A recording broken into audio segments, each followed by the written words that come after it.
সমতা এবং ক্ষমতায়ন যুগের দ্বারপ্রান্তে সামষ্টিক উন্নয়নে লাগাম টানছে নারীর প্রতি সহিংসতা।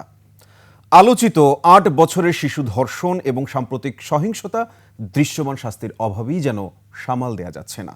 ধর্ষণ ও নারী নির্যাতন প্রতিরোধে আইনের কঠোর প্রয়োগের পাশাপাশি সামাজিক দৃষ্টিভঙ্গি বদলানোর তাগিদ সংশ্লিষ্টদের।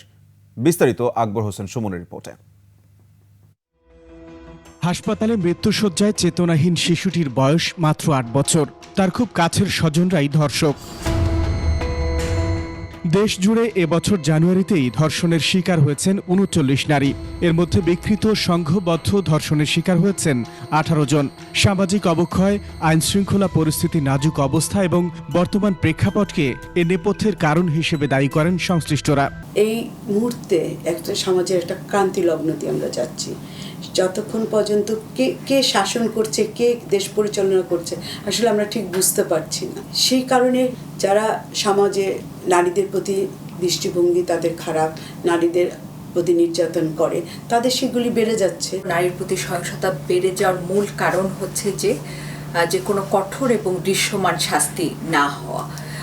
বাংলাদেশে গত ২ দশকে নারী বান্ধব অনেক আইন হয়েছে, কিন্তু দেখা যাচ্ছে যে এই আইনগুলোর তেমন কিন্তু বাস্তবায়নের জায়গাটি আমরা কখনো দেখতে পাই না।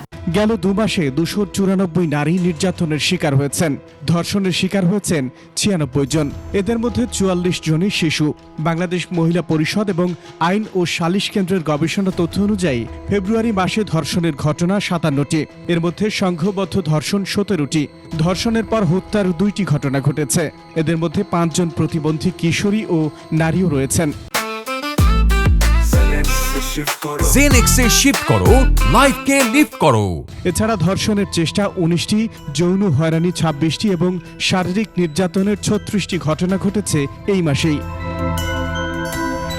ধর্ষণ কিংবা নারীর প্রতি সহিংস আচরণের দৃশ্যমান শাস্তি না হওয়া অথবা আইনের বাস্তবায়নে ঘাটতি বাড়িয়ে তুলছে নিত্যকার এসব অঘটন। সমাজের যে দৃষ্টিভঙ্গি নারীর প্রতি, সেটি যতক্ষণ পর্যন্ত পরিবর্তন না আসছে এবং পরিবারের থেকে আসলে একটি শিশুকে সে যখন বড় হচ্ছে তখনই তাকে আসলে শেখানো হচ্ছে না যে একজন নারীর সাথে কী ধরনের আচরণ করতে হবে। শিক্ষা প্রতিষ্ঠানগুলো যে রয়েছে, শিক্ষা ব্যবস্থা একটি বড় ত্রুটির জায়গায় রয়েছে। রাষ্ট্রের ভূমিকা এবং পেশি শক্তির বিরুদ্ধে সোচ্চার অবস্থানেই প্রতিরোধ গড়ে তোলা যাবে এই সামাজিক ব্যাধির। আকবর হোসেন সুমন, ২১ টেলিভিশন, ঢাকা।